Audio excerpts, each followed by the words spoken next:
Yeah. All right, good afternoon, everyone. Thank you again for walking in the rain to join us for the seminar today. Already for yesterday, I would have said skating to this, no, so I feel included in my past. I never loved skating, and maybe yesterday was a lesson that I should have done once I was a child. So I'm going to try to learn it today. But hey, but thank you again for joining us today, and it's my distinct honor to introduce Professor Moshe Vardi from the Rice University, where he's a university professor and George Distinguished Service Professor in Computational Engineering at Rice University. And to know about being a university professor at Rice University means that he can teach in any department. He's basically qualified to say, I'm going to teach in department A, B, C, or D, and that's what he can do. And not surprisingly, as a computer scientist, I don't know of any other computer scientist who is a member of National Academy of Engineering, member of National Academy of Sciences, member of the American Academy of Arts and Sciences, member of the Royal Society of London, member of the European Academy of Science, and Academia Europaea. He owns 9 honorary PhD doctorates from different top universities globally, and of course, he's a fellow of every distinguished society you can imagine, whether it's AAAI, ACM, IEEE, AAAS, SIAM. I don't know if anything is left now. That's why we better find another planet, because there's more honors that this man needs. But more importantly, I would like to share with you is the generosity and the kindness that he brings to his work as well. There's this thing held at Rice University 2 years ago called Vardi Fest. Students, one day if you can do something for Java Fest, I would be very thankful. Right? Where they celebrated him and from all over the place, and apparently they didn't know if they can fill 2 days to talk about incidents of Moshe Vardi on scholarship and research, etc.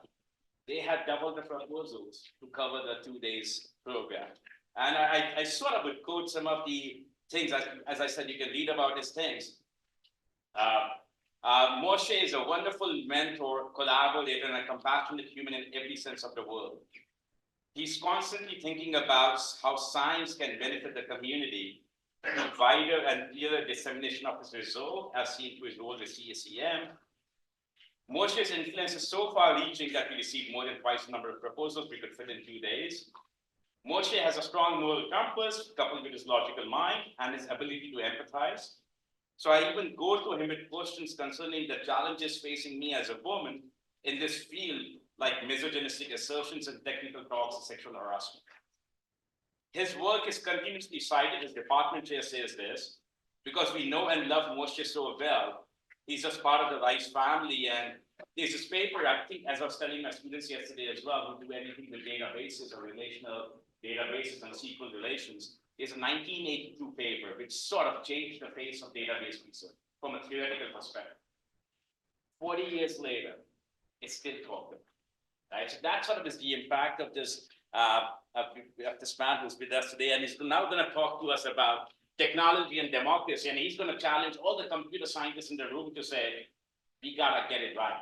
Otherwise, democracy is at stake. So, Moshe. Thank you.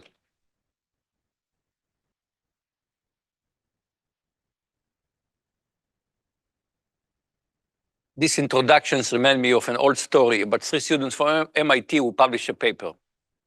The first one had a footnote next to his name, AT&T fellow, because he had a fellowship from the AT&T Foundation. The second one had a footnote, Hertz fellow, because they had a fellowship from the Hertz Foundation. And the third one had a footnote, and it says, a jolly good fellow. So let's talk about technology and democracy. Why do we need to talk about democracy? The most recent issue of Time magazine had the top 10 global risks for 2024. And what is number 1? The United States versus itself. While America's military and economy remain exceptionally strong, the US political system is more dysfunctional than any other advanced industrial democracy. In 2025, the problem will get much worse. So let's dig deeper into that. But I first want to go back to an important book. It was written in 1981 by Francis Fukuyama. It's called The End of History and the Last Man. the triumph, the summary, the triumph of the West, of the Western idea, is evident, first of all, in total exhaustion of viable systematic alternatives to Western liberalism. The joke is that history received a copy of the book, and she was not amused at all. And she said, the end of me, I'm going to show you. And she has been showing us since then. So I'm a member of, I've been very involved in ACM, Association of Computing Machinery, which is the premier society in computing. In 2012, we celebrated the Turing centenary. Alan Turing was born in 1912. I was part of the organizing committee, and you can go and find it on the web. You see what is the program, Celebration of Computing. 5 years later, the Turing Award, the Nobel Prize in Computing, hit 50 years, another celebration. You can go and look how we talk about computing as an ascendant technology. We influence everything. Then on June 10, 2022, I want you to pay attention to the date. You look at the program, and now it's more sober and more somber. The panelists will imagine what might be next for technology and society in the years to come. Suddenly, we're talking about society. If you look at the program, much of it is about adverse societal impact of computing, so much so that a fairly well-known participant, I don't want to embarrass him by putting his name, put on social media, I found the whole thing a little depressing. Why can't we just celebrate computing as an ascendant technology? Why do we need to worry about societal adverse effects? But if you want to know why we have to think about society, you need to think of the social context. One day before that ACM event, on June 9th of 2022, the House of Representatives started its hearing about January 6, 2021 insurrection, where ultimately we learned of a plot to subvert the lawful transfer of power in the United States. And 2 weeks before that, in Texas, in Uvalde, Texas, a young gunman killed 19 children and 2 students. Very tragic event. It was in Texas. I took it personally, but may have to do something with the name Uvalde. Every time I heard Uvalde, I think of somebody pointed at me and you say, Vardi. So I felt very, very affected by this. Very, to me, still very tragic event. In fact, Attorney General just issued a report about the total incompetence of police force around that event. Very tragic. The reason I'm mentioning these 2 events, because the both show us how polarized American society is. Let's look at ex-President Trump. This was a New York Times poll just after the hearing started, a month later. 92% of Democrats think he's threatened U.S. democracy. But 76% of Republicans think he was just exercising his right to contest the elections. Completely legitimate, they say. Or let's look, there was a proposal after Uvalde to ban the sale of assault-type weapons, like the AR-15. Among gun owners, 84% of Democratic gun owners says yes, ban. But 75% of Republican gun owners object to banning such assault weapons.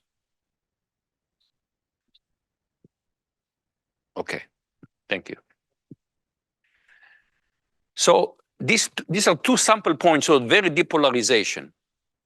And polarization is the enemy of democracy, because democracy needs to have a sense, well, sometimes you win, sometimes I win, but we are in it together. George Shultz used to be Secretary of State of the United States. About a month before he died at age 100, wrote an article, an op-ed in New York Times about trust. When trust was in the room, good thing happened. When trust was not in the room, good thing did not happen. Everything else is details. This is also true for society in general. Without trust, democracy cannot survive. And the breakdown is so much that people are seriously speculating about what they call the disunited states. An article in New York Review of Books talks about the possibility of the United States breaking into a blue and red confederacies. And if you think this is crazy, come with me to Texas, where there is promotion of what we call Texit. In June 22, again, a year and a half ago, the Republican Party put a plank on its platform calling for a voter referendum whether or not the state of Texas should reassert its status as an independent nation.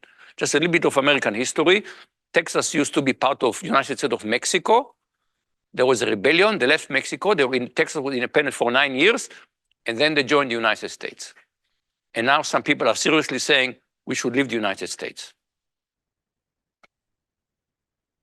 And I want to read you a paragraph from an article in Time magazine of about a year ago, because I think it's very poignant.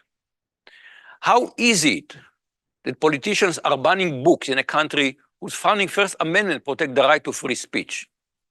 How is it the United States, in spite of wealth and technology, leads the world with more than 1 million deaths from COVID-19, more than any other nations on earth? How is it that insurrectionists could storm the citadel of American democracy in a crusade to overturn a presidential election? How is it that we actually saw a Confederate flag inside the US Capitol, that the rioter in our era could deliver the Confederate flag farther than General Robert E. Lee himself? And I think there is a very important question that we must ask: what went wrong? What happened to the United States of America? And I have no doubt that historians will write about it for the next 50 years. But I think we need some kind of an answer now. And I will try to offer an answer. I don't claim it's a definitive answer, but I would like to start a conversation. And I think especially for us computing professionals, to find out the role that we play in there should be a wake-up call. So for this, I'm going to go 40 years ago. But first, there are things that I cannot talk here. If political scientists here may resonate with them. What's called the Nixon Southern Strategy. I don't have time to talk about it here. Election primaries, we don't have time. The decline of social capital, a la Robert Putnam, we don't have time to talk about it either. But let's go back about 40 years ago, 1981, because 3 pivotal events happened in 1981. Number 1, a young postdoc arrives at Stanford University. Well, it was at least pivotal for me. More significantly, just less than a month before that, IBM introduced the so-called personal computer model 5150, or more colloquially known as the IBM PC. And earlier in that year, Ronald Reagan became president of the United States. So let's talk about the impact of the last 2 bullets. The IBM PC was a resounding business success. It was so successful that just about a year later, in January of 1983, Time magazine put the IBM PC on its cover magazine. Usually they have the person of the year.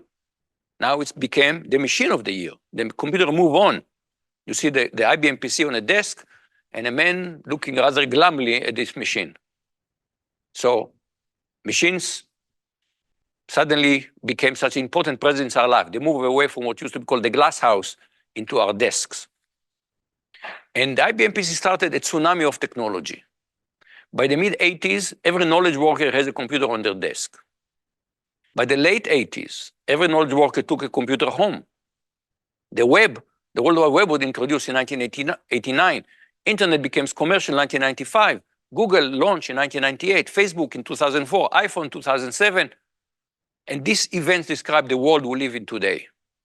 Okay, I could have added Amazon to the picture also late 90s, around 2000. This is the world in which we live today. A tsunami of technology. But equally important, and we are not paying enough attention to it, is what happened to economically. Ronald Reagan introduced a tsunami of neoliberalism. What is neoliberalism? Is extreme free market capitalism. Some people call it market fundamentalism. Just believe in free market. It has to do with economic liberalization, austerity, privatization, deregulation, monetarism, tax reduction, globalization, free trade. We can go, of course, and spend a lot of time, just an hour of talking about all these different things. Here are the important thing to understand how successful Reagan has been. There is a famous sentence: the era of big government is over. And I ask people, there are some knowledgeable people, I ask a typical person who said it, they think it's Ronald Reagan. But this was said by Bill Clinton. Reagan moved the country so much to the right the Democrats also had to move to the right. And Bill Clinton said, the era of big government is over. State of Union address, 1996. So what did neoliberalism has done? I think it was put very well by a book, Wendy Brown, Undoing the Demos, where she said, no, neoliberalism is not just an ideology that favors the market. Rather, it disseminates the model of the market to all domains and activities, even where money is not the issue, and configure human beings exhaustively as economic market actors, always and everywhere as homo economicus. In fact, I would say, look at us, elite universities. We used to be institutions for the common good. Now you look at elite universities, what do they care about? Money and prestige. They're also affected by neoliberalism. Now, where does the belief in the market go back to? For this, the famous thing is the invisible hand.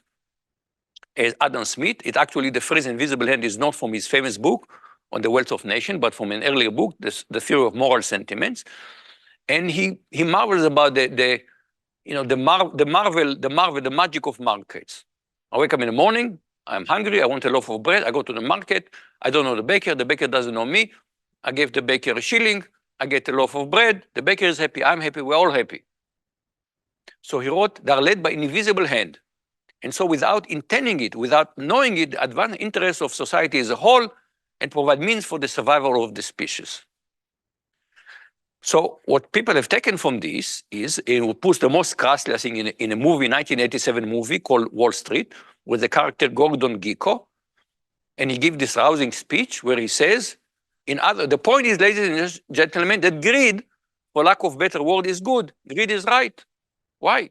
The invisible hand. Each one of us can be greedy, and we will all be better off. Now, this idea actually was not due to Adam Smith. It preceded him. It goes back to earlier to a Dutch philosopher, Bernard Mandeville, who described a big community that thrives. But then they decide to live by honesty and virtue. They decide abandon desire for personal gain. And he claimed that because of this, the hive will collapse.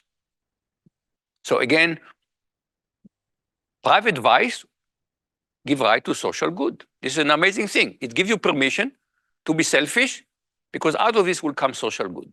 That's the claim. So how well did it work? How well did the Ronald Reagan revolution work? So let's look at important things. So for example, did it work for blue-collar people? So let's look at manufacturing jobs. And you can see versus manufacturing output in real dollars. That is, real dollar means adjusting for inflation. And what you see here is that from 1950 till 1980, employment goes up and output goes up. But then something happened around 1980, and we see that output continues to grow, but employment has shrunk by millions of jobs. So if you kind of want to understand what happened to the Midwest lost tons of manufacturing jobs, and the income and the outcome has been not pretty, not good for democracy. Here's another way of looking at it. Take 4 economic indicators: productivity, GDP, jobs, and income. You can look from 1953 to 1983, and they kind of go together. And they were so well coupled that the economy thought that it must be economic law. And it means that all you have to do is care about productivity, and then all good stuff will happen. The GDP will grow, jobs will be created, income will increase. Except you see, it was not an economic law. And this has been called the great decoupling. So you can see that roughly from 1983, productivity continued to increase, GDP continued to increase, but we're creating fewer jobs and income has flattened. So you have a rising tide, but it doesn't lift all boats. And in particular, we see in this country growing inequality. This chart to me put it in a very, very stark way. It looks at the top 1% of income earners and the bottom 50%. You could see in 1962, the bottom 50% earn about 20% of the income, and the top 1% earn about 12% of the income. Now you go forward about 50 years, and there's a reversal. The 1% are taking 20% of the income home, and the 50% are taking 12% of the income home.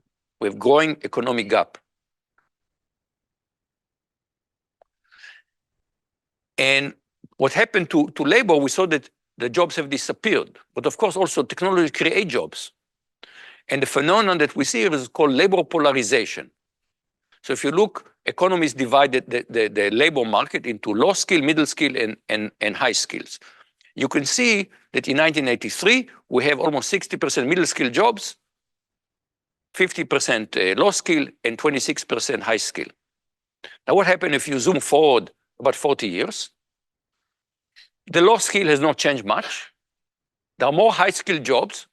So for people like us, this has been good. But the middle skill jobs, we see they have declined. I mean, there are fewer middle skill jobs.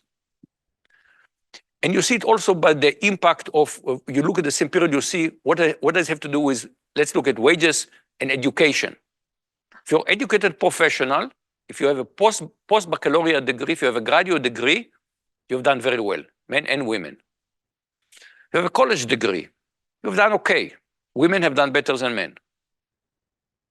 If you have less than college degree, you have not done well. You have lost in real dollars. Your income has actually shrunk. Your income is actually shrunk. So we look at working class people, they've actually lost ground because of neoliberalism. And this was put very nicely in the parable of The Simpsons. So of course, The Simpsons it's a story of a US family where Homer Simpson is a nuclear safety inspector. It's a working class job. It's a union job, important. It's a union job. So this is from NPR.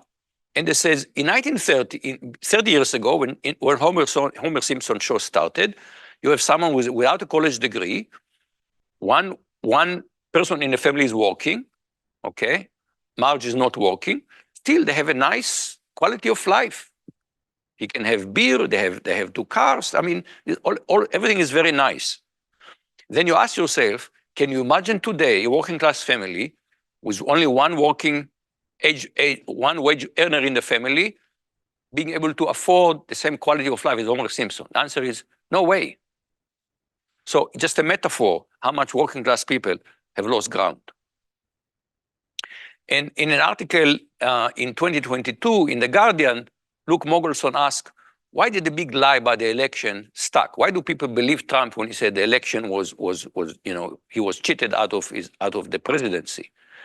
And the answer is he looks at, he compared Democratic districts to Republican districts. And you see Democratic districts, income has risen in real dollars. Republican districts, income was declined in real dollars. So you have people whose overall, the quality of life has declined, and they feel they want to blame someone. You can talk to them about globalization and automation. These are all very abstract things. But if you tell them it's because of the Chinese, because of the Mexican, this sticks, okay? Blame people are not abstract, especially people that look different than you.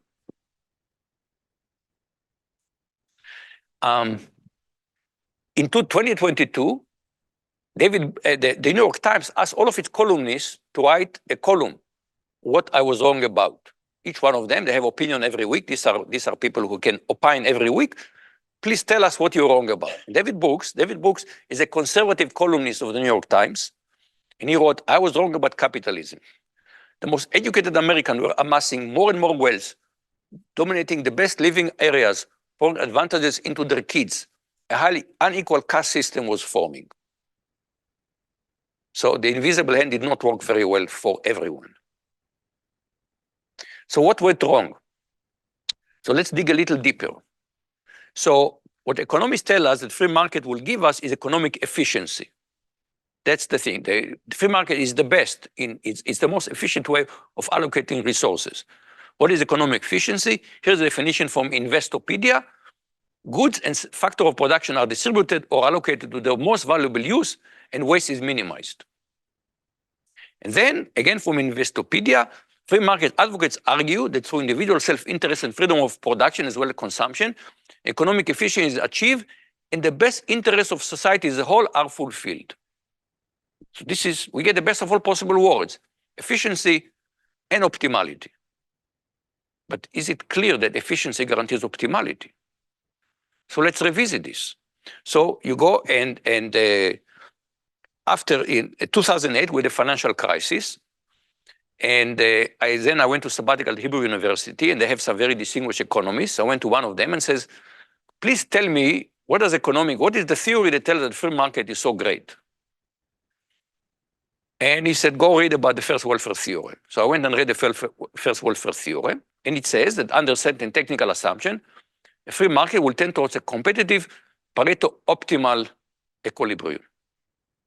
That's a theorem, you can prove it. And Pareto optimal equilibrium is the definition for them is efficiency. That's what they mean by being efficient. That means no one can gain unless someone else has lose. That's what Pareto optimally means. But the question is, how does it serve the best interest of society? Remember, the Investopedia promised us it will serve the best interest of society. So it turns out that this question was visited by computer scientists. Here we look at Nash equilibria, but later on people showed the same thing for Pareto optimal equilibrium. And that's the same question. There are many possible equilibria. How do we know that what the system converges in is the best one? So say, let's compare the best one in terms of social utility to the worst one. And what can be the ratio? And the answer is the ratio, it's called the price of anarchy, can be very high, exponentially in the size of the system. And that means that the free market guarantee efficiency, it does not guarantee societal optimality. It does not mean that you serve the best interest of society. This is mythology. The theorem does not guarantee that. So when we talk to economists, they say, yeah, it guarantees Pareto optimality. So we have redefined it. To me, Pareto optimality is one consideration, but I would like to say, well, society as a whole gets richer. It doesn't give us that. And in fact, this is something even fundamentally worse. The free market was offered as a way to resolve our differences. Each one of us here have a different opinion about things. This is called the plurality of opinion problem. How do we all agree on value of things? They say, well, you price everything, and the value that the free market converges in, that must be the true value. The answer is no, it's an arbitrary value. There's nothing fundamental true, but other than it's an equilibrium value. But it doesn't mean that this is true. It could be another equilibrium, but will have a different value. So there's no way to escape the plurality of opinion. We're stuck with each other, guys. We have to figure it out. Now, this economic polarization was aggravated by cognitive polarization. So you go back even to the 80s, and the news, to watch the news, you watch it on the broadcast channel, and broadcaster have to lease spectrum from the government. And one condition was they had to be balanced. This was called the fairness doctrine. They have to present all points of view in a balanced way. So it doesn't matter what you watch, ABC, CBS, NBC, you essentially saw the same news in a balanced way. But then we had in the 80s, we had proliferation of cable channels. So the FCC said, you know what? We don't need fairness anymore because all points of view are expressed by some channel. But the difference is when you watch, let's say ABC, you got balanced coverage of the news. Now, it is true that if you want to get balanced coverage of the news today, you can watch Fox News and then MSNBC and maybe try to interpolate somewhere in the middle there. But as we know, people don't do that. They gravitate to one channel, that's what they watch. So today, depending what news channel you watch, you live in a different cognitive bubble. And now let's go back to, we can say, oh, cable channel is not computer science, it's electrical engineering, it's not our fault. Well, let's go to the internet. So when I came to the US in 1981, we already had social media. Social media existed way, way, way before Facebook. What is social media? There were dial-up bulletin boards. In the Bay Area, there was something called famous The Well. People had furious debates about topics. If you're old enough, you may remember Usenet, Unix to Unix network, which anybody who was in a research lab, academia or industry had access to. And this was social media. And the mantra at the time, so in 1981, I was surprised to discover in 1981 that the Bay Area was still in the 60s. The culture of the 60s really solidified in the 70s. It was much shaped by the resistance to the Vietnam War. So it was very anti-government, anti-establishment. And from this came the mantra, information wants to be free. Now, of course, you don't understand, this is a mantra. Information doesn't want anything. It means we want information to be free, okay?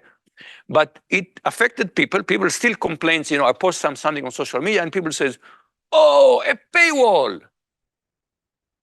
I mean, I don't see anybody going to the supermarket and says, oh, I can get the ice cream, there is a paywall. But somehow we think the information should be free. So when Tim Berners-Lee introduced the web in 1989, it was all about fettered public sharing of information. In the first few years were exhilarating, but then we quickly discovered there is a problem. Too much information. If you know the URL, good, you can go there. But otherwise, how do you find information? How do you find information? So there was a solution. Yahoo offered the solution. They said libraries have catalogs. Let's do a catalog for the internet, for the web. Okay, they call it a directory. And that's what you did in the early years, in the early 90s. But Yahoo discovered it doesn't scale. The internet was growing so furiously that there was no way they could keep up with the catalog.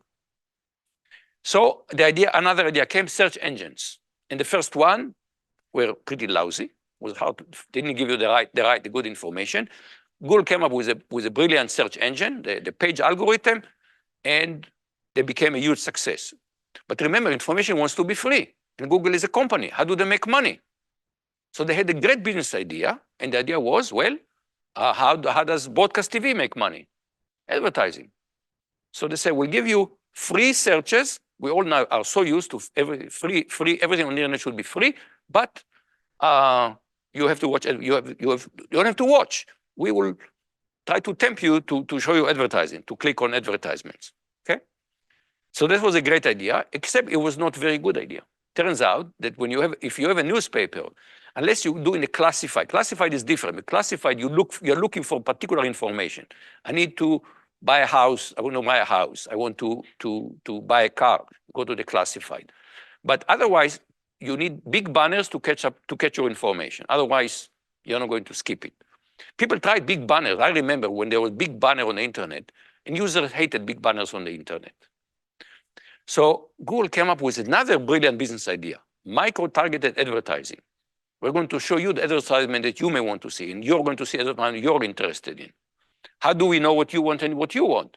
We'll gather data on you, and that's how we're going to decide. So out of this, when people talk about impact of AI, and they think of it as some futuristic thing, I said, guys, for the last 20 plus years, everything you consume on the internet is mediated by AI. So machine learning decide what you're going to see based on personal data, both online, but offline. Google goes and buys lots of data about you offline. They want to know much about you, as much as possible. So what is the outcome? If each one of us see the information Google wants to think that we want to see, we're back to the filter bubbles. So you can go, this was an experiment done by some magazine. They put a query, what is Exxon? And want to see what kind of advertisement they get. So if Google thought that you are a liberal, then they will show you about carbon capture, advertisement about carbon capture. But if Google thought that you are a conservative, you will see something against regulation, depending on their profile of you. So very different worlds, calling it filter bubbles. This was named by Shoshana Zuboff as surveillance capitalism in a thick book, 700 pages, that she published in 2019. If you don't have the stamina for 700 pages, I urge you to read an article, an op-ed she wrote in the New York Times just after January 6th. It was titled, "The Coup We're Not Talking About," where she wrote, we can have democracy or we can have surveillance society, but we cannot have both. And in Silicon Valley, the way this is described is, they say, if you are not paying for it, you are the product. But what does it mean? What exactly is the product? You are the product.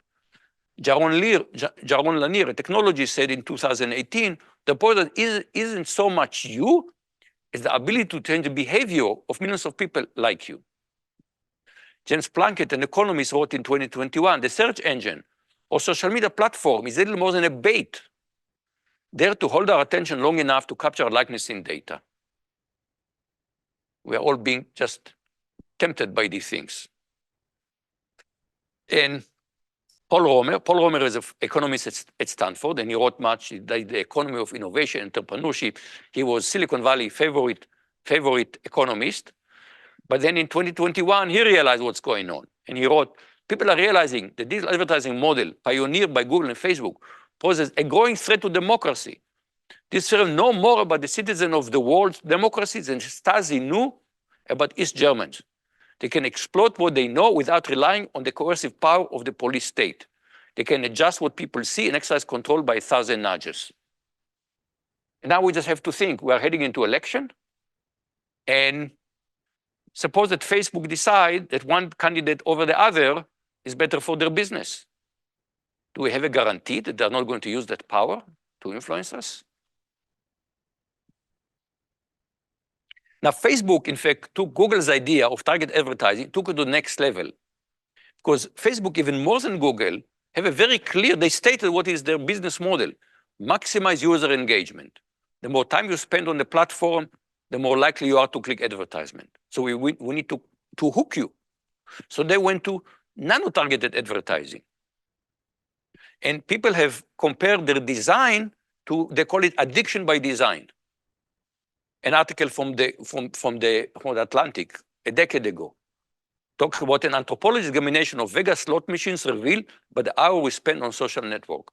If you went to a slot machine and you spend hours losing money, you're going to quit. So what do they have to do?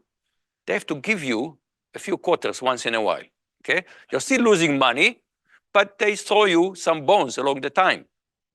That's what happened on Facebook. What do they give you? They give you the likes. You see likes. We all crave social approval. People go there, oh, how many likes did I get? How many likes did I get?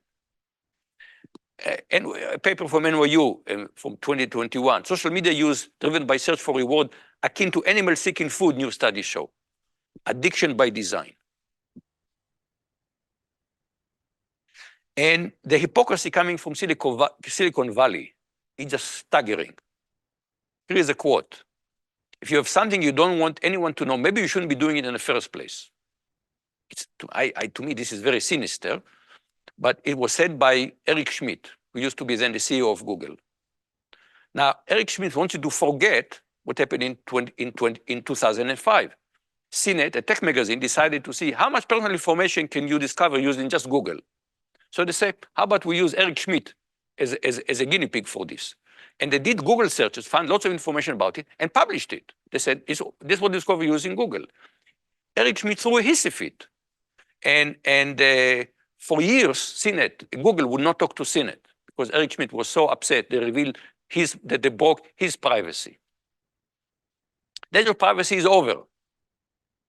Mark Zuckerberg in 2010, which he doesn't want you he wants you to forget when he bought a house in Palo Alto, he bought all the houses around him because he wants some, guess what, privacy.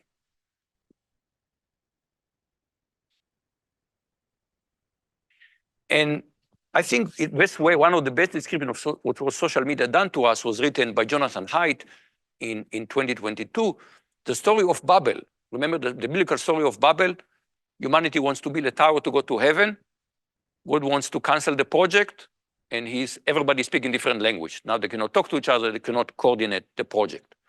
The story of Babel is the best metaphor I found for what happened to America in the 2010s and for the fractured country we now inhabit. Something went terribly wrong very suddenly. We're disoriented, unable to speak the same language or recognize the same truth. We're cut off from one another and from the past. Story of Babel. We've lost our common language, polarization.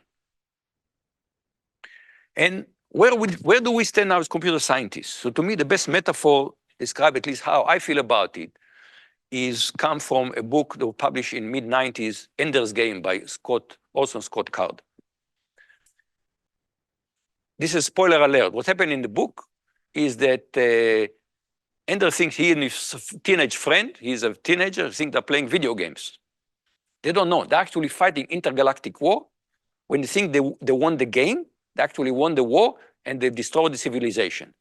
Then of the book, they realize, oops, we've destroyed the civilization. We thought, to use the Star Wars metaphor, we thought we are the rebels. Turns out we are the empire now. We are the empire. So there is a lot of talk to do about responsibility. Responsible AI, you hear this phrase a lot. And responsible corporate social responsibility. But at the end of the day, who develops AI? We develop AI. Who runs corporations?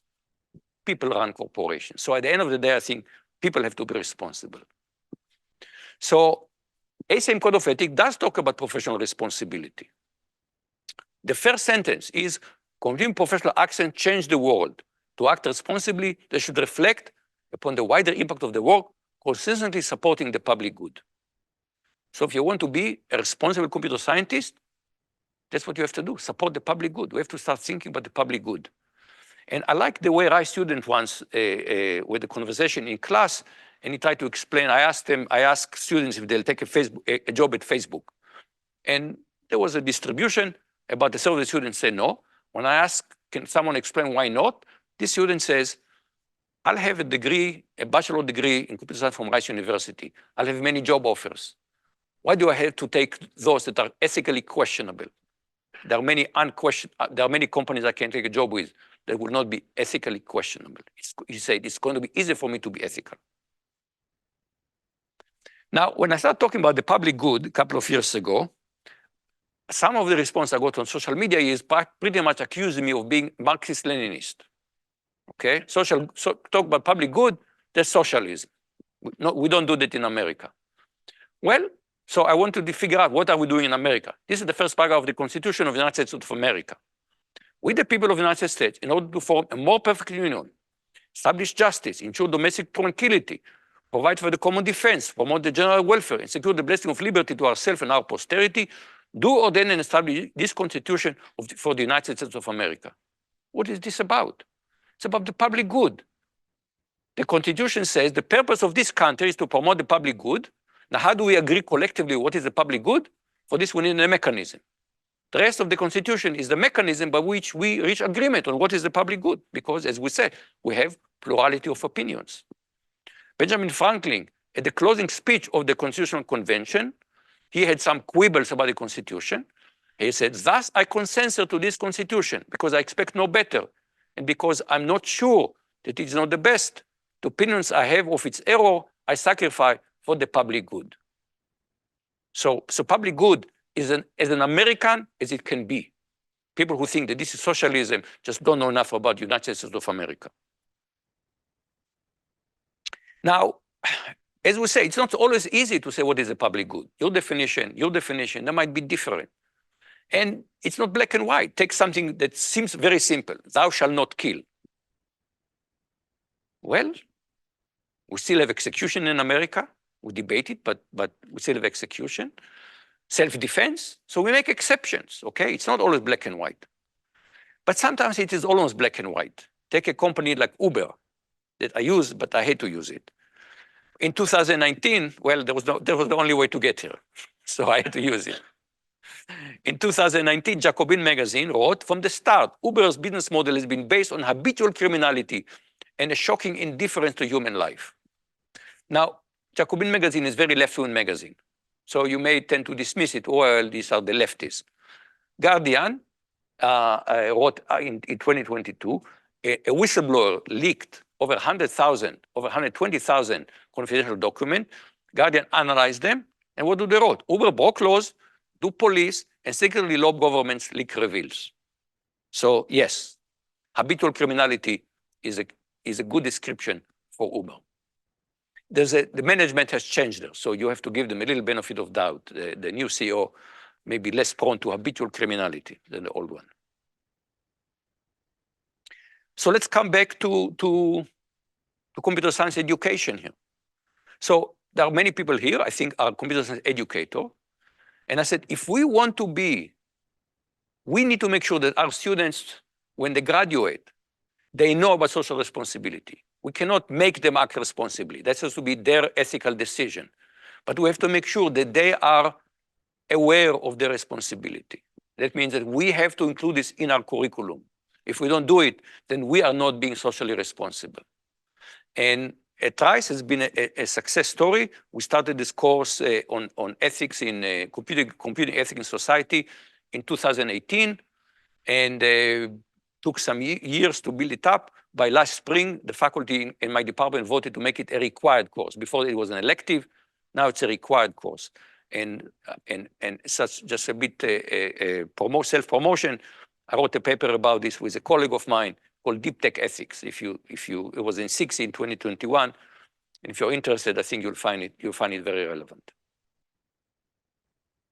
And in some sense, I said this is one of the most, I teach different courses, database theory, logic in computer science. This is the most gratifying course to teach because there's no exam at the end. The students have to write essays. And here is a quote from one of the essays. I believe that there was no problem that could not be solved with all-powerful technology. It was only a matter of time before scientists devised the correct algorithm to solve all the problems of the world. Looking back, I realized how naive I was. So these kind of statements make it really, you see that you're changing the heart and the mind of students. It's incredibly gratifying. I think, I want to quote Edward O. Wilson. He wrote, the true problem of humanity is the following: we have Paleolithic emotions, medieval institutions, and the technology of gods. And I will paraphrase him right now. I think our technology today is taking advantage for Paleolithic emotions and medieval institutions. The fact that we like so much, that's a Paleolithic emotion. But it's built into us, it's still there. The fact that it's so hard to regulate technology, it's our medieval institutions. BMW used to have the quote, the ultimate driving machine. But now they are being threatened by autonomous vehicles. So they changed the slogan to don't be driven by technology, drive it. I think this is a fantastic a motto for what we should ask for as a society. We should not be driven by technology, we should drive it. And in Vienna in 2019, a bunch of us wrote a manifesto on digital humanism. We must shape our technology in accordance with human values and needs instead of allowing technology to shape humans. Our task is not only to rein in the downside of information communication technology, but to encourage human-centered innovation. And today I was talking to people asking, how can we use technology to strengthen democracy instead of weaken democracy? And I think that's a fantastic research direction. And if you're interested, just search for Digital Humanism Initiative. There are lots of interesting stuff there. And perhaps one way in which we can, again, motivate our students to take it more seriously is to do something which is in analogy with the Hippocratic Oath. The Hippocratic Oath is, first do no harm. So I proposed a Lovelacean oath. Why Lovelacean? So Ada Lovelace was a 19th century mathematician. She corresponded with Charles Babbage. Some people call her the first programmer. And she was the first one that I thought explicitly talk about the public good. Babbage Babbage was an entrepreneur. The analytic engine he wanted to build and never built he was a business person. He wanted to make money. She wrote back to him, it's okay with me that you make money. But she wrote, I wish to add my might towards expanding and interpreting the Almighty and his laws and works for the most effective use of mankind. And what is the effective use of mankind? The public good. So the oath that I propose is a solemnly pledge always to reflect upon the wider impact of my work, consistently supporting the public good. Just basically taking the ACM Code of Ethics statement, turning it into a pledge. Remember, we saw the cover of Time magazine in 1983, showed the IBM PC. Every time Time magazine puts technology on the cover, you better take it seriously. And this is just from an issue last year. And what do you see here? Hi, ChatGPT, a conversation with ChatGPT. So this is the new kid on the block. And already people are worrying about how ChatGPT is going to hijack democracy. And this cartoon, I think, captures it very, very well, okay? There is a box, labeled AI, see a monster coming out of it, and the man is asking, who the heck is Pandora? Who the heck is Pandora? And I want to go back to the invisible hand and the business aspect of it. So Nick Bostrom is a British philosopher. And in 2012, he wrote a book, Superintelligence, where he started worrying about what will happen if we have not just AGI, but super intelligent AGI. And he described a thought experiment, he called it the paperclip maximizer. So you build a super intelligent agent, and you tell it, make paperclips. So because it is so smart, it will try to maximize it, will figure out how to turn the whole solar system into a paperclip factory. Life on Earth, not important. The important thing is paperclips. And people are debating this. But guys, the paperclip maximizer is already here.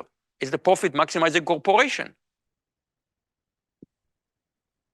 And just recently, a book was written about, guess what, about Boeing.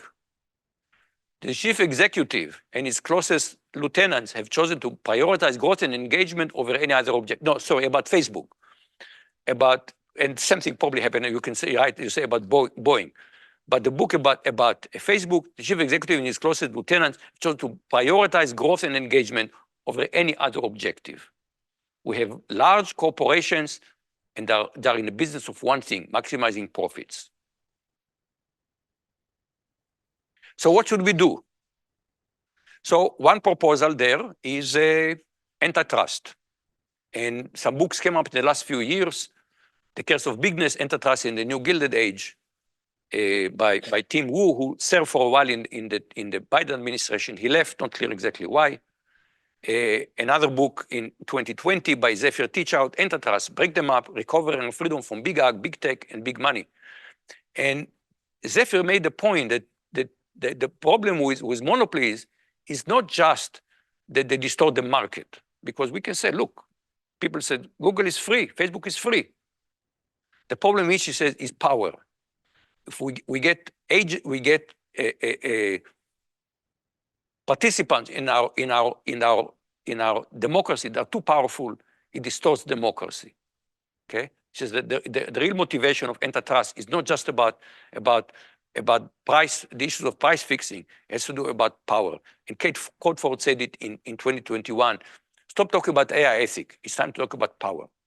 So this is one thing. Antitrust, something will be taken more seriously. The other thing is something that I've been trying to promote, which is something very invisible. We're living in a world where there are two legal regimes. There's a normal legal regime, where do we get laws? We get it from legislatures. Is it pretty how laws are made? No, it's like making sausage. Everybody knows it, okay? But this is democracy in action. How do we deal with plurality of opinions? Horse trading, practically. But when it comes to technology, it's a different regime altogether. As soon as you use any technology, you use your phone, you clicked on a contract, you have signed a contract, you haven't read the contract, you don't know what's in the contract. It was written by corporate lawyers. Do you think it was in your interest? I can guarantee you it was not in your interest. It's the interest of whoever makes the phone. So